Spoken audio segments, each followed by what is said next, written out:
Salut tout le monde, ici Adrian Mercier. Bienvenue sur ma chaîne, dédiée à notre belle planète et aux enjeux de l'écologie. Si vous voulez en apprendre plus sur comment protéger notre environnement et adopter des gestes éco-responsables, pensez à vous abonner pour rester informé. Prêts à explorer ensemble? C'est parti. Bonjour à tous. Aujourd'hui, je vous invite à explorer un sujet fascinant et un peu troublant à la fois. Dans cette vidéo, nous allons découvrir comment certaines espèces marines parviennent à tirer parti des déchets plastiques qui flottent dans nos océans pour franchir des barrières écologiques. Vous verrez comment ces déchets, souvent perçus comme une menace pour la biodiversité, peuvent également offrir des opportunités inattendues pour certaines créatures.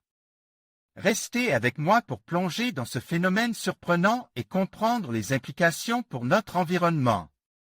Depuis le tsunami japonais de 2011, les scientifiques soupçonnent que des espèces côtières pourraient être capables de surfer sur des déchets plastiques pour se retrouver à vivre en pleine mer, faisant ainsi tomber des barrières biogéographiques que les chercheurs pensaient infranchissables. L'aube, peut-être, de changements écologiques importants dans l'environnement marin. Dans le Pacifique Nord, quelque part entre Hawaï et la Californie, il est une région qui nous rappelle nos excès. Des sacs plastiques, des bouteilles, des emballages, des filets. Un gigantesque vortex de déchets que les anglophones appellent le Great Pacific Garbage Patch, GPGP. Il s'étendrait sur 1,6 million de kilomètres carrés, soit 3 fois la superficie de la France. Près de 80 000 tonnes de déchets plastiques flottants. Et l'on imagine bien que cela pose problème à la vie marine, notamment lorsque celle-ci est ingérée ou s'enchevêtrer dans ces plastiques laisse à l'abandon. Mais ce n'est pas tout. Des chercheurs du Centre Smithsonian de recherche sur l'environnement, CERC, États-Unis, révèlent aujourd'hui une autre complication due aux déchets plastiques en mer. Ils observent que des espèces côtières peuvent coloniser ces déchets et se retrouver à des centaines de kilomètres au large, bien au-delà de leur aire de répartition traditionnelle. Rappelons en effet que les courants de surface peuvent former des tourbillons de déchets plastiques qui voyagent des côtes vers des régions plus éloignées.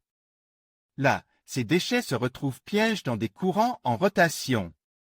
Ils s'accumulent alors notamment du côté du vortex de déchets du Pacifique Nord, avec, à leur surface, des organismes habitués à vivre sur les côtes.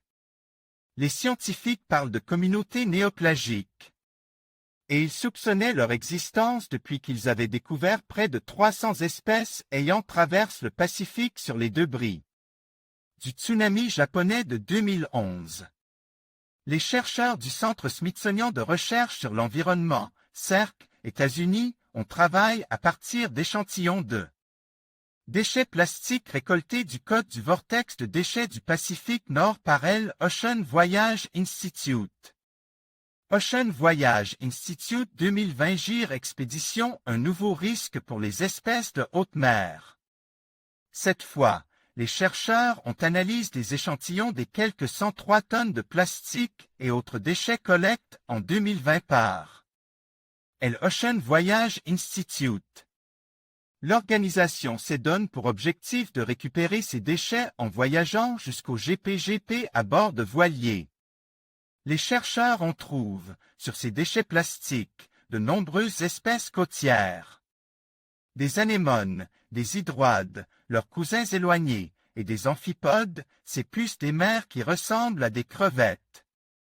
Des espèces non seulement vivantes, mais prospères. Une véritable surprise pour les scientifiques qui considéraient jusqu'alors qu'aucune espèce côtière ne pourrait survivre au large, à cause de la limitation des habitats et d'un supposé désert alimentaire. Mais désormais, le plastique semble offrir un abri à ces espèces, qui, d'une manière ou d'une autre, parviennent aussi à trouver de quoi se nourrir au cœur de l'océan. Peut-être parce que le plastique attire aussi à lui quelques-unes des sources de nourriture nécessaires. Un hydroide côtier, et l'Aglaophnia pluma, un crabe de haute mer du genre plane, et des balanes à col de cygne de haute mer du genre lepas ont été trouvés par les chercheurs, colonisant un débris flottant. Smithsonian Institution. Ce qui inquiète les chercheurs, c'est à quel point ces nouvelles espèces pourraient perturber un environnement reste intact depuis des millénaires. Des espèces indigènes vivent aussi là, et même sur ces déchets plastiques. Comment accueilleront-elles cette concurrence inattendue? La question pourrait d'ailleurs se poser jusqu'à un peu plus loin encore. Après le tsunami japonais, les espèces côtières originaires du pays du soleil levant se sont retrouvées, après avoir flotté en haute mer pendant des mois, voire des années, sur les côtes de l'Amérique du Nord. Avec d'une part, la production de plastique qui n'en finit plus de grimper, et d'autre part, la multiplication des tempêtes violentes sous l'effet du réchauffement climatique, les chercheurs craignent que de plus en plus de déchets se retrouvent déversés dans les mers. Les communautés néoplagiques ne devraient donc faire que croître, avec le risque que cela finisse par transformer la vie en mer et sur terre. Des colonies de microbes dans la plastisphère océanique. La plastisphère, ce nouvel écosystème marin qui se développait sur les déchets plastiques, grouille de microbes et de bactéries en tout genre. S'il est difficile de prévoir les effets qu'aura ce nouveau monde sur l'océan, on peut d'ores et déjà affirmer qu'il modifie le développement des micro-organismes et pourrait bien transporter des maladies.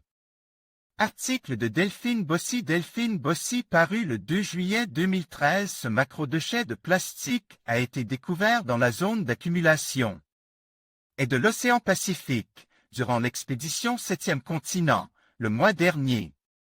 Les mollusques s'en servent au même titre que les rochers ou récifs.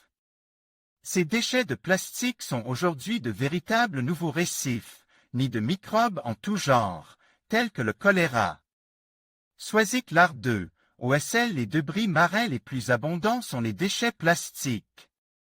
Sur les 260 millions de tonnes de plastique produites chaque année, 10% finissent sa course en mer. La circulation océanique entraîne les déchets loin des côtes, dans les gyres océaniques, où ils s'accumulent et se dégradent lentement. Ces zones d'accumulation sont souvent appelées continents de plastique ou îles de plastique. La notion de plaque macroscopique de plastique est trompeuse, on devrait plutôt parler de soupe de plastique microscopique. Néanmoins, l'abondance du matériau dans l'océan a conduit à la prolifération de milliers de bactéries, fondant un nouvel écosystème, la plastisphère. Ce nouvel habitat océanique soulevait un grand nombre de questions. Les nouvelles conditions environnementales vont-elles favoriser le développement d'espèces au détriment d'autres? En quoi la prolifération de la vie marine à même ces déchets plastiques pourrait-elle modifier la chaîne alimentaire? À leur mort, ces organismes vont-ils plonger au fond de l'océan ou seront-ils ingérés? Quel impact la plastisphère peut-elle avoir sur l'océan? Difficile de répondre maintenant, mais une équipe du Woods Hole Oceanographic Institution, WHOI, donne quelques éléments d'analyse. Une ciliée Suctoria couverte de bactéries symbiotiques et des diatomées, fixée sur un morceau de plastique fissure et altéré.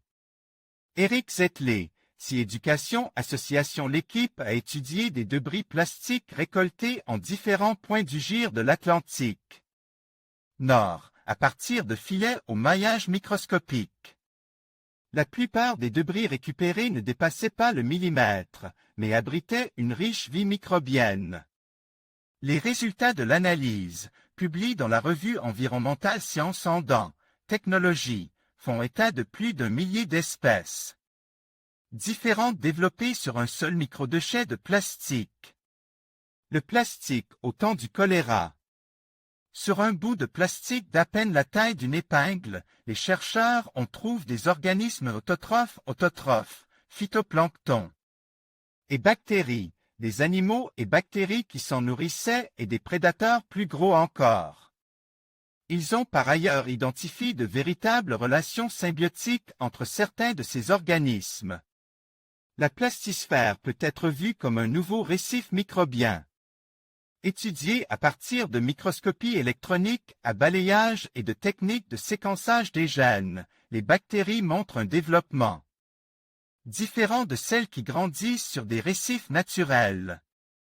Le plastique se dégradait moins vite que le bois ou les plumes sur lesquelles elles vivent normalement, et fournit des éléments nutritifs bien inhabituels. L'équipe montre notamment que les microbes sont capables de dégrader le plastique. Ils observent des fissures et des puits microscopiques dans le matériau, qui révèlent que les bactéries s'attaquent aux chaînes des hydrocarbures. Les débris de plastique représentent donc un nouvel écosystème, mais pourraient bien être aussi un nouveau mode de transport, vecteur de microbes nocifs. Sur un des plastiques étudiés, la population dominante appartenait au genre Vibrio, qui comprend les bactéries du choléra et les bactéries vectrices de maladies gastro-intestinales. L'équipe du WHO espère pour la suite être en mesure d'identifier et de séquencer toutes les bactéries que l'on peut trouver dans ces milieux, pour ainsi parvenir à développer des cultures en laboratoire et étudier leur mode de fonctionnement. En conclusion, il est fascinant de constater comment certaines espèces parviennent à tirer parti des déchets plastiques dans nos océans pour franchir des barrières écologiques. Ce phénomène, bien que préoccupant, souligne l'adaptabilité de la vie marine face aux défis environnementaux. Cependant, il est crucial de se rappeler que cette opportunité ne doit pas masquer l'urgence de réduire notre dépendance au plastique et de protéger nos écosystèmes marins. Ensemble, nous pouvons œuvrer pour un avenir où la biodiversité prospère sans avoir à compter sur les déchets que nous produisons.